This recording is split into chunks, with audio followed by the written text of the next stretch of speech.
marah kepada takdir Allah. Syekh Muhammad bin Wahab menyebutkan di halaman 78, kalau yang pegang bukunya, bab as-sakhat atau bab kemarahan. Sebenarnya yang beliau maksudkan di sini bukan marah secara umum, tapi marah secara khusus, di mana orang-orang tidak menerima keputusan Allah Subhanahu wa Ta'ala. Makanya di antara dalil-dalil yang diangkat oleh beliau itu berhubungan dengan masalah apa yang saya bahas tadi atau sebutkan, dan akan kita paparkan panjang lebar insya Allah ke depannya. Teman-teman sekalian, memang kita manusia ini sangat terbatas. Keterbatasan kita sangat luar biasa. Sampai-sampai kita tidak tahu apa yang sedang terjadi dalam tubuh kita sendiri. Makanan yang kita makan pun kita tidak pernah tahu dan membedakan mana yang jadi nutrisi, mana yang akan jadi kotoran. Begitu juga dengan minuman. Begitu juga oksigen yang kita hirup. Tidak bisa dengan mata kita ini melihat mana bakteri, mana oksigen yang segar dan seterusnya. Begitu juga banyak hal dalam tubuh kita. Ya Allah mengatakan wa fi anfusikum afala tubsirun. Dalam diri kalian sendiri ada keajaiban penciptaan Allah. Apakah kalian tidak melihatnya? Belum lagi di sekitar kita. Banyak sekali fenomena teman-teman sekalian, kadar cahaya matahari, kadar panasnya, kemudian juga malam, kadar panjang malamnya, kemudian turunnya hujan, kadar air yang turun, dan sekian banyak jumlah butiran pasir, ya, volume air, dan terlalu banyak. Yang kalau kita ingin mempelajari satu persatu itu, jangankan kita berbicara bisa membuatnya atau menciptakannya, kita ingin mempelajari saja tidak akan pernah cukup umur seluruh manusia. Sungguh sebuah keputusan dan takdir yang luar biasa. Makanya kita sebagai seorang muslim, Allah berikan sebuah kesimpulan sederhana. Rukun imanmu, beriman kepada Allah dimulai dan diakhiri dengan beriman kepada takdir baik dan takdir buruk. Artinya itu semua pasti terjadi. Kau terima tidak terima, maka pasti akan terjadi.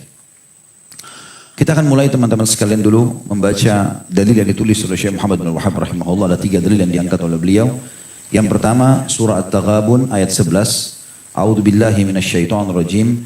Wa may yu'min billahi yahdi qalbah. Barang siapa yang beriman kepada Allah, niscaya dia Allah akan memberikan petunjuk kepada hatinya. Tentu teman-teman sekalian, ayat ini sebenarnya ada awalannya, tapi di buku kita tidak dituliskan.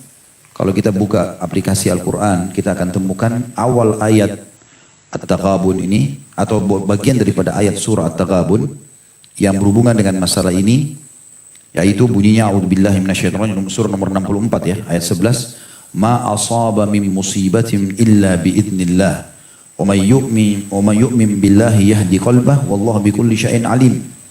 Yang artinya tidak ada satu musibah pun yang terjadi di muka bumi ini. Keputusan-keputusan. Di sini Allah Subhanahu wa taala, kata ulama tafsir, menyebutkan musibah artinya sebuah hal yang terjadi yang umumnya manusia tidak suka. Karena kalau yang orang suka, rasa manis, rasa senang, itu umum. Tapi kalau musibah, maka umumnya orang banyak menolak. Tapi Allah jelaskan, semua musibah yang terjadi di muka bumi ini yang dianggap orang tidak suka, semua itu dengan izin Allah. Dan siapa yang beriman terhadap itu keputusan Allah dengan kemahaluasan ilmunya, dengan kemahaadilannya, kenapa si fulan dikasih anak banyak, kenapa si fulan tidak dikasih anak, kenapa ini si fulan jadi laki-laki, kenapa jadi perempuan, kenapa harus ada ini, kenapa harus ada itu. Siapa yang beriman semua itu, maka Allah akan berikan petunjuk hatinya. Dan Allah mengetahui segala sesuatunya. Juga beliau mengangkat perkataan Alqamah. Beliau berkata, huwa ar-rajulu tusibuhul musibatu faya'lamu annaha min 'indillahi fayarda wa yusallim. Maksudnya musibah dalam ayat ini, At-Taghabun ayat 11 adalah sebuah musibah menimpa seseorang dan dia menyadari bahwa itu adalah takdir dari sisi Allah, maka dia ridha dan berserah diri. Apapun sifatnya. Mau kita tidak suka pun, itu berarti keputusan Allah. Dan pasti Allah melakukan itu dengan kemahaadilannya dan kemahaluasan ilmunya. Pasti benar. Dan pasti ada sesuatu yang baik di situ kalau kita orang beriman. Dan pasti akan ada peringatan bagi orang-orang yang melakukan kemaksiatan. Itu juga beliau mengangkat hadis Anas radhiyallahu anhu. Itu tadi itu perkataan Alqamah diangkat dari tafsir Ibnu Jarir. di jilid 28 ayat, halaman 123, dan juga Anas bin Malik radhiyallahu anhu meriwayatkan Rasulullah SAW bersabda, Inna Allah idha habba qawman ibtalahum wa man radiya falahu ridha wa man sakhita falahu sakht, rawahu Tirmidzi wa hasanah. Sesungguhnya Allah jika mencintai satu kaum, Allah pasti menguji mereka. Barang siapa ridha, terima keputusan itu yang dianggap tidak enak itu, maka dia mendapatkan ridha Allah. Dan barang siapa yang marah, ini saksi bahasan kita kenapa babnya dikatakan bab marah terhadap takdir. Dan siapa yang marah, gerutu, keluh kesah, ya, maka dia akan mendapatkan murka. Kok bisa Ustaz? Kenapa kita harus dapat murka? Kan sesuatu yang kita tidak suka. Ya, Allah mengujimu. Ingin mengetahui apa kau bisa menerima atau tidak. Sementara orang mukmin yang benar adalah dia bisa menerima cobaan itu sebagaimana dia menerima nikmat. Sebagaimana kita tahu hari ini kita sehat, satu waktu kita sakit, kita semua meyakini dua-duanya dari Allah Subhanahu wa taala. Dengan iman itu kita akan menerima keduanya. Nanti akan lebih jelas dalilnya tentu akan saya paparkan insyaallah bismillah. Baik teman-teman sekalian, itu yang dipaparkan dua buah dalil dengan satu perkataan ulama Al-Qamah tentang masalah haramnya atau tidak bolehnya seseorang marah terhadap takdir Allah Subhanahu wa taala. Lebih dalam kita bahas. Allah Subhanahu wa taala menyebutkan tentang masalah sesuatu yang tidak disukai oleh manusia. Karena kalau sekali lagi berbicara tentang takdir yang orang sukai, sesuatu yang orang sukai, maka mungkin tidak perlu bahasan khusus. Kamu suka kenyang enggak? Kamu suka makan enak enggak? Kamu suka ini dan itu enggak? Pasti oke, suka. Tapi pada saat kita tanya, kamu suka sakit enggak? Kamu begini dan begitu enggak? Gitu. Kamu terima enggak pada saat tidak punya anak? Dan seterusnya itu akan sulit. Maka Allah Subhanahu wa taala menitik beratkan agar orang beriman berada di keseimbangan keduanya. Bagaimana dia menerima nikmat Allah dan juga menerima keputusan Allah dari sisi takdir yang dianggap buruk bagi dia. Allah berfirman dalam surah Al-Baqarah, surah nomor 2 ayat 216. Saya berharap teman-teman ikuti stepnya ini ya. Karena kita akan sampai kepada sebuah poin. Harapan kita nanti insya Allah kita bubar dari sini. Apapun cobaan datang kita semua senyum menyambutnya. Karena sudah paham, oh ternyata begini maksudnya. Dalam surah Al-Baqarah 216 Allah berfirman, A'udzubillahi minasyaitonirrajim, kutiba alaikumul qitalu wa huwa kurhun lakum. Telah dicatatkan dan diperintahkan untuk kalian berperang, sementara itu kalian tidak suka. Wa asa an takrahu syai'an wa huwa khairul lakum. Tapi bisa saja sesuatu yang kau benci itu justru itu kebaikan bagimu. Wa asa an tuhibbu syai'an wa huwa syarrun lakum. Bisa saja sesuatu yang kalian suka itu ternyata buruk buat kalian. Wallahu ya'lamu wa antum la ta'lamun. Dan Allah lebih tahu sementara kalian tidak tahu itu. Maka tadi di pembukaan ceramah kita saya sudah bilang, terlalu banyak hal yang kita tidak tahu. Ikhwan dan akhwat sekalian. Bahkan kadang-kadang ada hal yang buruk di depan mata kita, tapi sebenarnya Allah jadikan untuk kebaikan, cuma kita tidak mengetahuinya. Tinggal bagaimana kita sebagai seorang muslim, kalau sudah terjadi kita menerimanya. Kalau belum terjadi kita ikhtiar untuk menghindari sesuatu yang berbahaya buat kita. Hasan Basri rahimahullah berkata, statement yang sangat menarik. Beliau mengatakan, la takrahul balayal waqi'ah. Jangan pernah kalian sebagai orang beriman membenci cobaan-cobaan yang sedang terjadi. Wan naqamatul hadithah. Dan juga kemalangan-kemalangan yang terjadi. Farubba amrin takrahu fihi najatuk. Bisa saja sesuatu yang kau tidak suka itu justru di situ kesuksesanmu. Walarubba amrin tu'thiruhu fihi abtuk. Dan bisa saja sesuatu yang kau suka itu justru itu adalah kecelakaan bagimu. Al-Fadl ibn Sahal juga berkata rahimahullah, inna fil ilali la ni'mah. Sesungguhnya dalam cobaan-cobaan itu ada kenikmatan di situ. La yanbaghi lil akili an yajhalaha. Tidak layak bagi orang yang berakal luput darinya masalah itu. Fahiya tamhisul lidzunub. Karena sudah pasti cobaan itu, manfaat pertama menurut beliau, Fadl ibn Sahal rahimahullah berkata, adalah pembersihan dosa-dosamu. Apapun cobaan datang, kecara besar berarti bersihkan dosamu. Artinya kau tidak akan dihukum di akhirat. Di dunia rezekimu akan datang. Yang kedua, wa tu'rad li thawabus sabr. Engkau akan mendapatkan pahala sabar karena tidak akan dapat kecuali dengan cobaan. Yang ketiga, wa ikal minal ghaflah. Cobaan itu menyadarkan dari kelalaian. Dengan adanya cobaan, kita jadi sadar, oh ternyata saya lalai, oh ternyata saya salah. Yang keempat, wa tadhkiru bin ni'mah fi halis sihha. Dan dia akan mengingatkan tentang besarnya nikmat, terutama dalam keadaan sehat. Ada orang kalau datang cobaannya lagi sakit, lagi ada masalah, berat pikirannya, maka di situ dia merasakan enak benar dulu waktu saya kemarin tenang ya, belum ada masalah, lagi sehat dan seterusnya. Maka dia jadi ingat nikmat itu. Kapan satu waktu Allah kembalikan lagi, dia akan lebih tenang. Selanjutnya, wastida'a lit-taubah. Dan semua cobaan adalah peluang emas untuk bertaubat. Karena dengan datang cobaan kita jadi merasa bersalah, akhirnya kita taubat. Dan yang terakhir, wahadda ala sadaqah. Dan pasti itu akan memotivasi seseorang untuk bersedekah. Nabi SAW selalu berdoa. Dalam doa beliau dalam hadis riwayat Tirmidzi An-Nasa'i yang artinya, aku memohon padamu sikap ridha setelah mendapatkan takdir. Kalau teman-teman pernah melakukan istikharah, doa istikharah itu panjang sekali. Tapi di akhir sekali doa istikharah itu ada bunyinya begini. Wa in kana hadzal amr syarrun li fi dini wa dunyaya wa ma'ashi wa akibatu amri. Kalau keputusan ini ya Allah, pernikahanku, kerjaku, pindah kotaku, apa sajalah, bangun rumah, beli rumah, jual kendaraan, semuanya itu buruk buat diriku, buat agamaku, buat kehidupan duniaku, buat kehidupan akhiratku. Fasrifhu anni, alihkan dia dari aku. Wasrifni anhu, alihkan aku dari dia. Jadi sama-sama tidak saling butuh. Waqdur li khair haitsu kan. Dan takdirkanlah semua kebaikan dimanapun aku berada. Potongan terakhirnya, waraddini bihi. Dan buat aku ridho dan menerima keputusanmu itu. Gak jadi nikah kah, gak jadi kerja kah, gak jadi ini kah, gak jadi itu kah, semua kita ridho.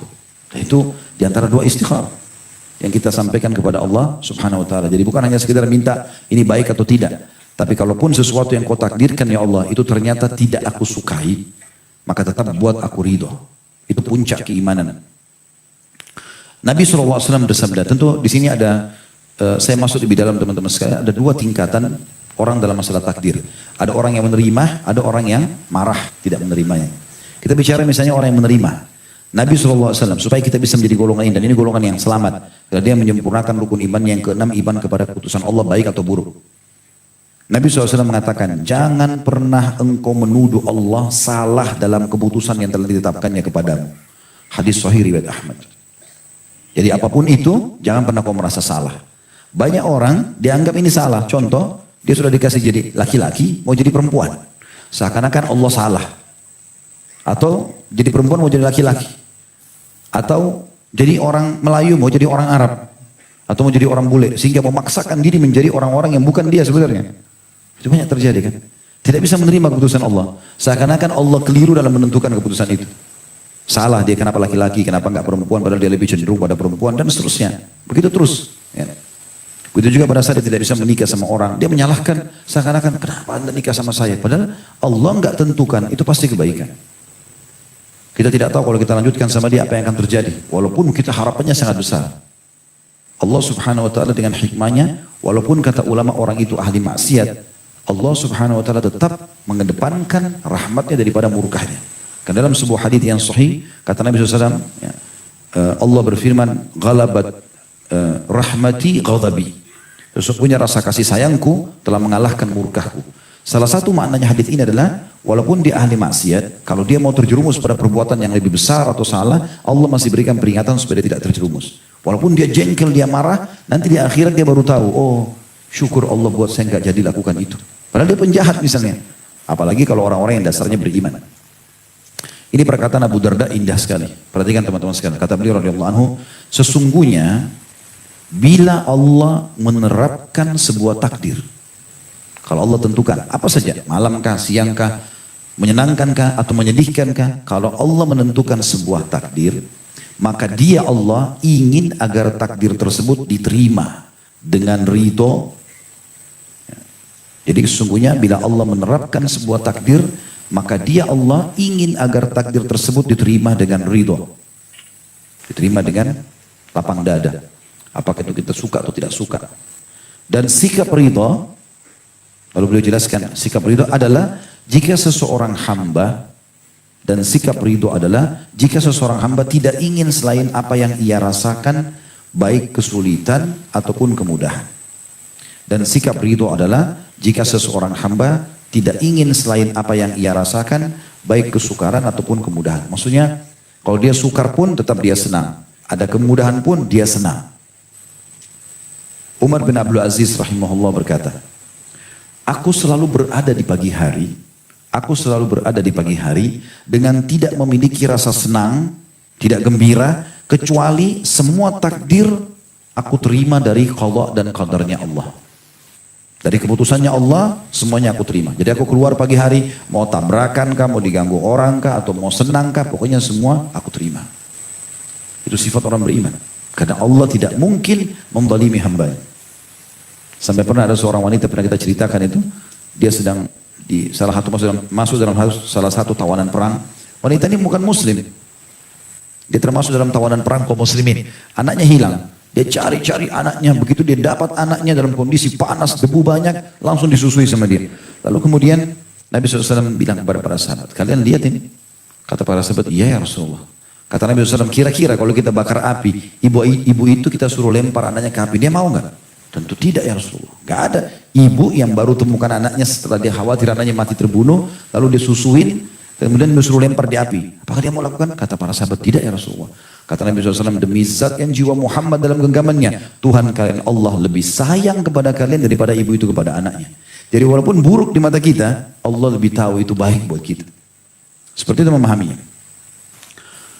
Disebutkan di dalam beberapa statement para ulama tentang masalah ini. Kalau misalnya muncul pertanyaan di benak antum, kenapa saya diuji? Maka jawabannya sederhana. Ketahuilah bahwasanya bukan kamu sendiri yang diuji, kata ulama.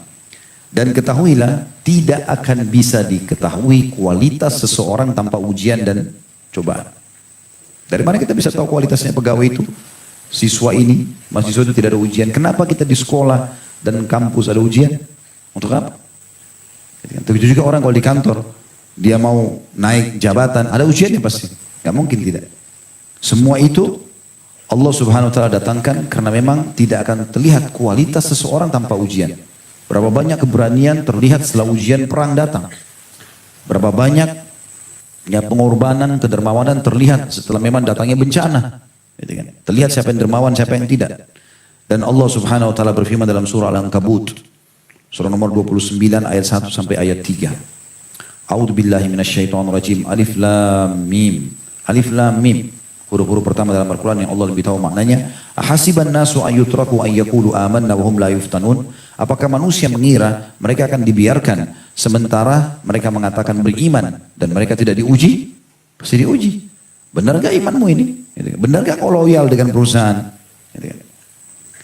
Kalau qad fatanna alladziina qablahum, dan kami telah menguji orang-orang sebelum mereka, fala ya'lamanna Allahu alladziina shadaqu wa la ya'lamanna al-kadzibin. Dan dengan ujian itu Allah bisa tahu mana yang jujur dengan keimanannya dan mana yang dusta. Ya. Waktu sahabat-sahabat Nabi dengar, kebetulan mereka tidak ikut ke Badar, lalu mereka dengar sahabat-sahabat pulang dari Badar, oh luar biasa malaikat hadir, pemimpin Quraisy si fulan mati, si fulan mati.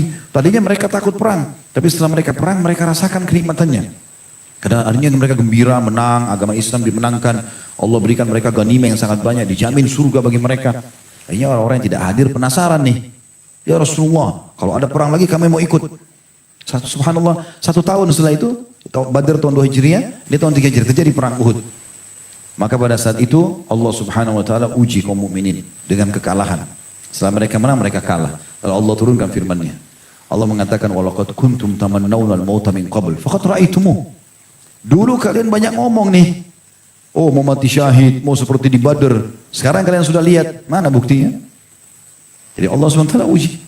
Dan di situ kelihatanlah, muncullah Anas bin Nadhr, muncullah Hamzah bin Abdul Muttalib dan sahabat-sahabat Nabi memang yang betul-betul jujur dengan keimanannya, memang cari kematian dan mau surga. Begitu juga kalau ada yang mengatakan, kenapa saya tidak dapat apa yang saya inginkan? Saya mau nikah sama fulan, saya mau bekerja di tempat ini, kenapa ya belum bisa ya? Maka Allah Subhanahu wa taala mengingatkan tadi dalam Al-Baqarah ayat 216. Ingat selalu itu, wa asa an takrahu syai'an wa huwa khairun lakum. Bisa saja kalian benci sesuatu tapi itu lebih baik bagi kalian. Wa asa an tuhibbu syai'an wa huwa syarrun lakum. Bisa saja kalian suka sesuatu tapi itu buruk bagi kalian. Wallahu ya'lamu wa antum la ta'lamun. Allah tahu dan kalian tidak tahu. Kalau ada yang bilang juga, mengapa berat sekali cobaan ini gitu. Allah menjawab dalam Al-Quran, la yukallifullahu nafsan illa wus'aha. Dalam surah Al-Baqarah ayat 286, Allah tidak akan menguji seorang hamba di atas kemampuan. Dan Nabi SAW juga mengatakan dalam hadis yang sahih, Sesungguhnya Allah tidak akan menguji seorang hamba di atas kemampuannya. Berarti kita mampu melaluinya itu. Kita mampu melaluinya. Dan yang paling mahal dari sebuah cobaan teman-teman sekalian adalah kita ambil pengalaman hidup. Karena itu mahal sekali. Kita kalau sudah pernah sakit, kita jadi tahu, oh saya sakit dulu begini. Bahkan dengan itu kita jadi tahu bagaimana dulu kita istirahat, bagaimana kita dokter siapa yang kita datangi, obat mana yang kita minum. Kita jadi tahu punya pengalaman dan itu mahal. Sampai pepatah bahasa Arab mengatakan, kalau ada orang lebih tua daripada kamu 1 hari, berarti dia punya pengalaman 100 hari. Maka raihlah 100 hari pengalaman dari dia itu. Karena mahal sekali pengalaman hidup itu. Itu juga kalau ada orang sudah frustasi, dia anggap dirinya sudah nggak bisa lalui cobaan, berat, keluh kesah begini, Allah juga menjawab dalam Al-Quran, dalam surah Al-Imran, surah nomor 3139. A'udzubillahi minasyaitonirrajim wa la tahinu. Jangan pernah merasa lemah. Orang beriman harus kuat, yakin dengan janji Allah. Wa la tahzanu, jangan sedih. Wa antumul a'launa in kuntum mu'minin. Kalian pasti menang, kalian pasti akan beruntung, kalian akan pasti dapat jalan keluar kalau kalian beriman. Kalau ada yang menanyakan bagaimana caranya saya menghadapinya, Allah juga menjawab dalam Al-Imran ayat 200. Semua cobaan, pegang ini Al-Imran ayat 200, surah nomor 3 ayat 200. Akhir ayat dalam surah Al-Imran. Allah SWT berfirman, wasiat untuk orang-orang beriman, a'udzubillahi minasyaitonirrajim, ya ayyuhalladzina amanu. Hai orang beriman, isbiru, sabar. Wasabiru, kuatkan sabar kalian itu. Warabitu, tetap kalian berjuang, berusaha cari jalan keluar. Makna letterletnya, tetap kalian berjaga-jaga di perbatasan antara kalian dengan orang kafir. Tapi di sini makna umumnya adalah, tetap kalian ikhtiar, coba terus, berobat terus, ikhtiar terus, jangan putus asa. Dikatakan, wattaqullaha la'allakum tuflihun. Dan ikuti semua itu dengan ketakwaan. Artinya, bentuk ikhtiarmu jangan sampai masuk kepada hal-hal yang haram. Ya. Agar kalian beruntung. Kalau ada yang bertanya, lalu kalau saya sabar, apa yang saya dapatkan? Banyak sekali dalilnya. Di antara firman Allah Subhanahu wa taala, yang sabar bekerja belum dapat pekerjaan, yang mau nikah belum dapat pekerjaan, dia sudah menikah lalu bercerai dengan pasangannya tanpa dia inginkan, belum dikasih anak, banyak cobaannya, macam-macam, gangguan tetangga, gangguan orang kantor, dihina fisik, dihina segala macam, semua itu. Allah mengatakan dalam Al-Quran surah At-Taubah, surah nomor 9 ayat 111. Balasannya apa? Innallaha ashtara minal mu'minina anfusahum wa amwalahum bi anna lahumul jannah. Sesungguhnya Allah membeli dari orang-orang beriman diri mereka dicoba oleh Allah SWT dengan segala macam dan harta mereka yang mereka keluarkan agar mereka mendapatkan surga. Balasannya surga. Abadi selama dalam kenikmatan. Juga di dalam firman Allah Subhanahu wa taala, atau kalau ada yang mengatakan apa yang harus, jadi kalau itu jawab itu pertanyaan-pertanyaan itu jawabannya teman-teman sekalian. Jadi kita harus kembali kepada keyakinan kalau semua takdir adalah kebaikan yang Allah berikan walaupun itu buruk di mata kita. Dan Allah Subhanahu wa taala menyuruh kita untuk bertawakal kepadanya. Datang cobaan, terima dulu sebagai cobaan itu dari Allah, kemudian kita coba tawakal, ikhtiar, cari jalan keluar. Allah menyebutkan dalam surah At-Taubah surah nomor 9 ayat 129. A'udzubillahi minasyaitonirrajim. Hasbiyallahu alladzi la ilaha illa huwa alaihi tawakkaltu wa huwa rabbul arsyil azim. Cukuplah Allah menjadi penolongku, tidak ada Tuhan yang berhak disembah kecuali Dia. Kepadanya aku menyerahkan diri dan dia adalah pemilik arsy atau singgasana yang agung. Dan dalam sebuah hadis qudsi yang mulia riwayat Bukhari Muslim, kata Nabi SAW, Allah berfirman, ana inda dhanni abdi bi. Aku sesuai dengan prasangkaan hambaku. Riwayat lain dikatakan kalau dia persangka baik pada aku akan berikan sesuai dengan prasangkanya. Kalau dia sangka buruk maka terjadilah itu pada dia. Juga teman-teman sekalian dalam riwayat Baihaqi, sebuah hadis yang mulia, semua cobaan yang datang itu, asal antum bisa mengontrol diri, tahu pada saat itu Allah sedang menguji, Allah maha melihat, dan fa inna ma'al usri yusra, di setiap kesulitan ada kemudahan. Maka kalau kita nanti melihat pahalanya hari kiamat, bukan cuma kita gembira, orang yang tidak tertimpa apa yang menimpa kita, gangguan selama kita di dunia, maka mereka berharap tertimpa cobaan yang lebih berat daripada kita. Bahkan dalam sebuah hadis riwayat Baihaqi, kata Nabi SAW, yawaddu ahlul afiyah yaumal qiyamah. Semua orang yang diberikan kesehatan nanti di hari kiamat, waktu di dunia dikasih kesehatan, mereka berharap pada hari kiamat nanti anna juludahum quridat bil maqarid. Mereka berharap agar kulit-kulit mereka digunting-gunting dengan gunting yang tajam, mimma yaruna min thawabi ahlil bala. Setelah mereka melihat bagaimana besarnya balasan orang yang telah datang ujian kepadanya. Ujian itu hanya sebentar, selama di dunia saja. Dan juga teman-teman sekalian, orang diuji oleh Allah Subhanahu wa taala kalau dia orang beriman, pembersihan dosanya. Kalau dosanya betul sudah tidak ada, berarti peninggian derajatnya. Itu diambil daripada hadis Nabi SAW riwayat Tirmidzi dan Ibnu Majah. Kata Nabi SAW, al-anbiya'u thummal amsal wal amsal. Orang yang paling berat cobaannya adalah para nabi-nabi. Kemudian orang-orang yang dekat dengan nabi-nabi tersebut secara keimanan. Fayubtali rajulu ala hasbi dini. Fayubtala rajulu ala hasbi dini. Seseorang akan diuji sesuai dengan kekuatan agamanya. Fa in kana dinuhu salba ishtadda bala'uh. Kalau agamanya makin kuat, imannya kuat, maka makin besar cobaannya. Wa in kana fi dinihi riqqah. Kalau agamanya lemah, ibtala ala hasbi dini. Diuji sesuai dengan kadar imannya saja.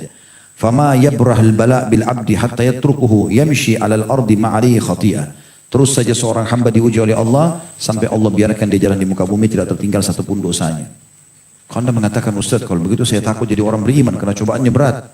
Ya, misal contoh.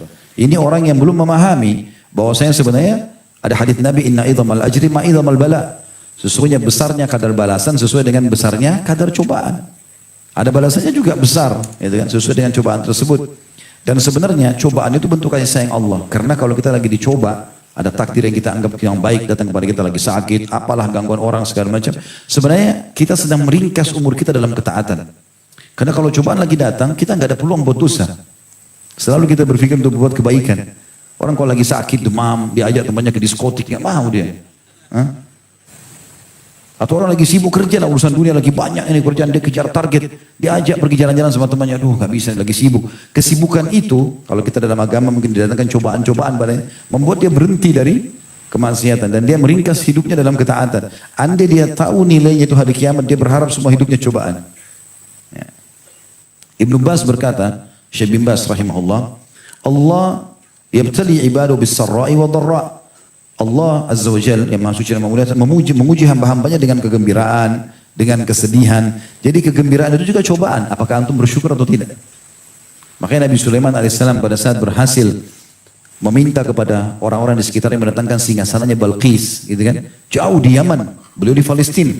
Jadi kalau handphone ini adalah Jazirah Arab, itu Palestina di atas, Yaman itu di bawah. Jaraknya jauh sekali nih, selatan sama utara gitu. Tapi dia bilang sama pengikutnya, siapa yang bisa datangkan singgasananya Balqis? Rupanya ringkas ceritanya, kita tidak usah bicara ada jin yang minta segala, tapi ringkas ceritanya ada kerabat beliau sendiri dari orang yang beriman, dari sepupu Nabi Sulaiman AS, orang saleh mengatakan saya. Didatangkanlah dengan zikir-zikir tertentu, doanya kepada Allah datang. Begitu dia lihat singgasana itu kan sebuah nikmat, karena singgasananya Raja Balqis yang terkenal, Balqis yang terkenal itu pindah ke istana Nabi Sulaiman. Tapi apa kata Nabi Sulaiman AS? Sesungguhnya ini adalah cobaan dari Tuhanku. Dia melihatku, apakah aku bersyukur atau aku kufur. Jadi nikmat itu pun dianggap sebagai cobaan sama dia. Agar jangan sampai kita lalai dari syukurnya. Cobaan agar kita jangan lalai dari sabarnya. Begitulah. Berimbang ini ya. Nikmat kita syukuri, cobaan kita sabari. Ini sama. Dua-duanya kita sukai. Seperti itulah Islam mengajarkan. Kata beliau, Allah Azza wa Jalla yabtali ibadah. Allah yang maha suci, maha tinggi memuji hamba-hambanya bisarra dengan kegembiraan, wadharra dan juga cobaan. Wabisyiddati warrakha juga dengan sakit, gangguan, juga dengan kelapangan dada. Ini semua ada jadi fenomena dalam hidup. Waqad yabtalihim biha lirafi' darajatihim. Dan Allah menguji mereka bisa saja untuk mengangkat derajatnya supaya tinggi nanti di akhirat. Wa ila dzikrihim dan mengagungkan nama mereka. Jadi subhanallah, kalau ada puncak cobaan datang pada antum ikhwas sekalian akhwat, coba sabar. Di ujung cobaan itu kalau antum tidak berkeluh kesah, antum sabar, pasti akan ada sesuatu yang besar di situ. Pernah saya ceritakan kisah seseorang di kisah salafus saleh dulu. Dia rupanya, saya ingatkan kembali kisah itu tentunya. Dia rupanya majelis ramai sekali orang, penuh. Padahal di masjid itu ada gurunya juga punya halakah. Dia dulu hadir di halakah gurunya. Tapi ternyata lebih banyak muridnya daripada gurunya. Teman-temannya pada datang semua. Ada apa dengan kamu ini? Kok bisa majelismu lebih ramai daripada guru kita? Apa yang kau lakukan? Dia bilang, kalau kalian dengar, ceritakan. Dan mereka teman-temannya, tentu saja kami mau dengar. Maka dia bilang, dulu 10 tahun yang lalu kebetulan, dia duduk di halaqah sama. Dia belajar terus. Dia baru buka halaqah majelis ilmu dia setelah 10 tahun dia bilang. Saya pernah duduk di sana, kemudian saya bubar pengajian, pulang semua, lalu saya bersama kita. Datang satu orang putih, tampan, bajunya bersih masuk di majelis. Lalu bilang kepada guru kita, Syekh, saya mau. Katanya, baiklah. Apa bisa saya bantu? Dia bilang, saya mau cari jodoh. Lalu tiba-tiba guru kita bicara sama saya, kau mau jadi anak mantunya orang ini? Saya lihat orang itu putih, tinggi, tampan. Pasti anaknya juga begini. Dia bilang, saya tidak banyak pikir. Saya bilang, iya, mau. Dinikahkan. Karena ini walinya perempuan. Tiba-tiba setelah akad nikah pergi ke rumahnya mertuanya. Sudah jadi mertua sekarang. Belum pernah lihat istrinya nih. Masuk ruang tamu, kalau mertuanya mengatakan, dia bilang, orang ini bilang, saya masuk rumahnya mewah, bagus. Luar biasa pokoknya gitu. Kelihatan bekas nikmat itu. Lalu dia bilang, tunggu sini saya siapkan istrimu.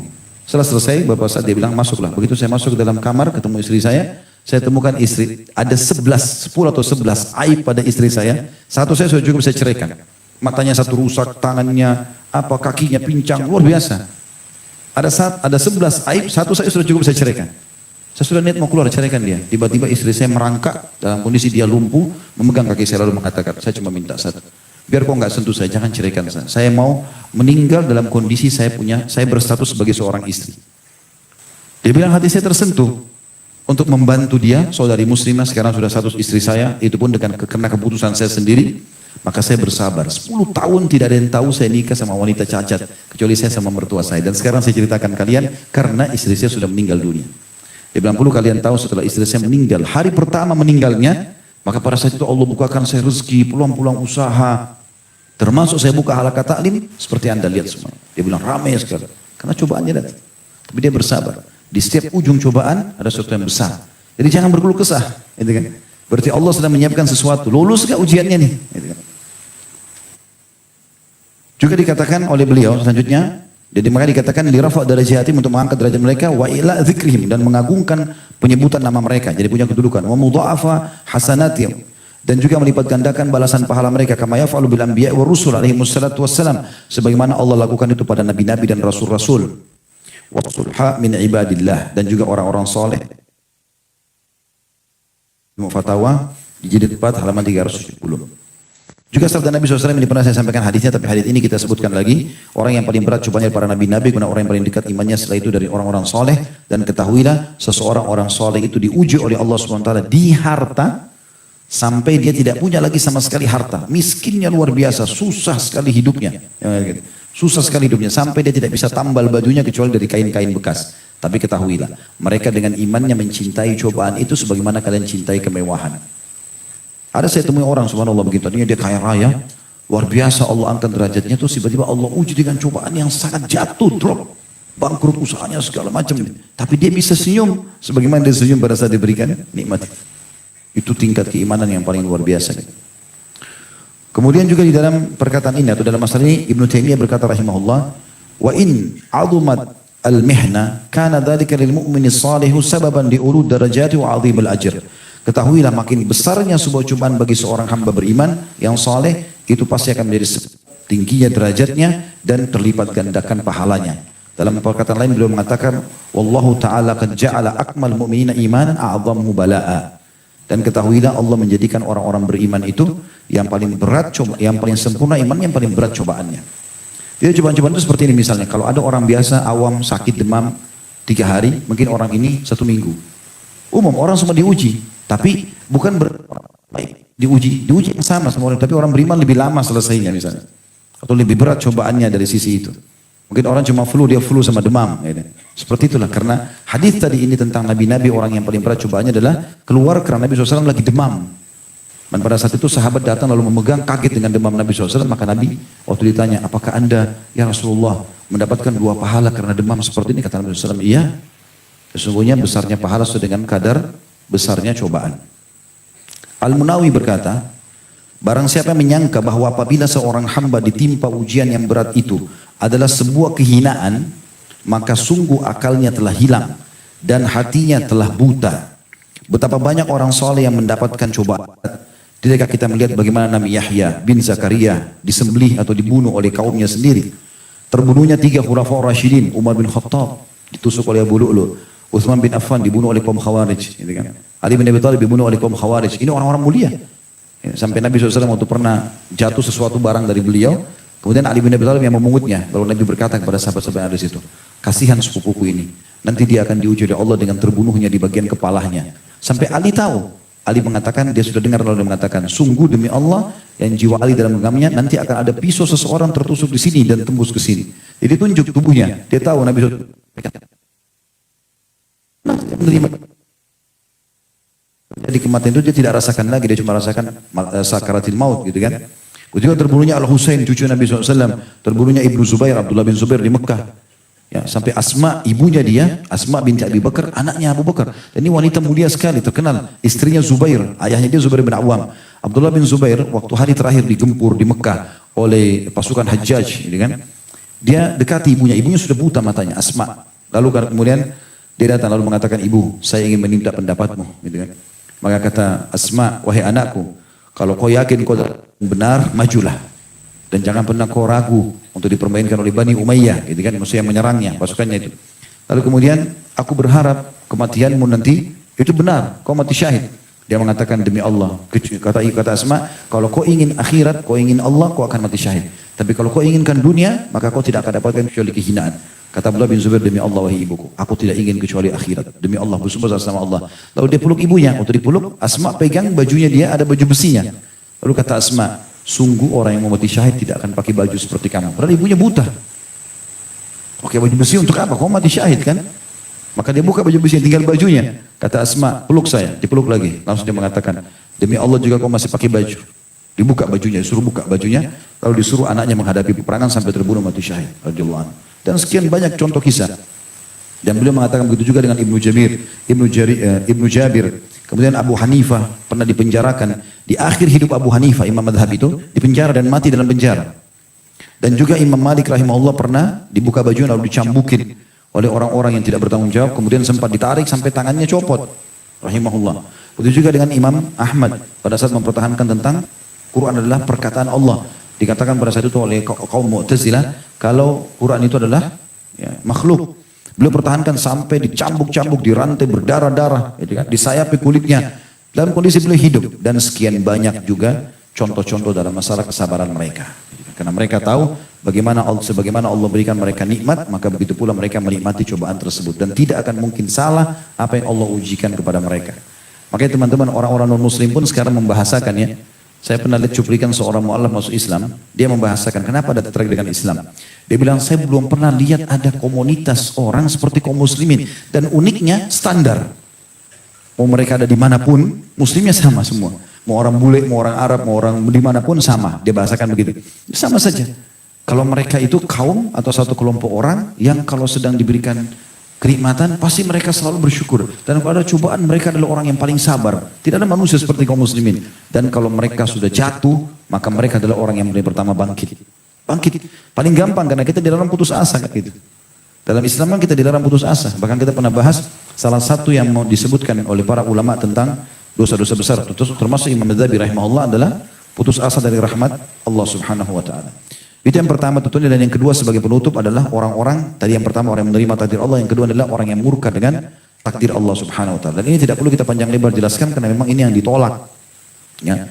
Dan cukuplah hadis Nabi SAW tadi yang sudah kita sebutkan, diangkat oleh Syekh Muhammad bin Wahab rahimahullah, yaitu hadis riwayat Tirmidzi dengan dihasankan, innallaha idza ahabba qauman ibtalahum, Allah kalau suka sesuatu kaum, maka Allah akan menguji mereka. Siapa yang ridho maka Allah, dia akan dapat ridho, dan siapa yang murka maka dia akan dapat kemurkaan Allah.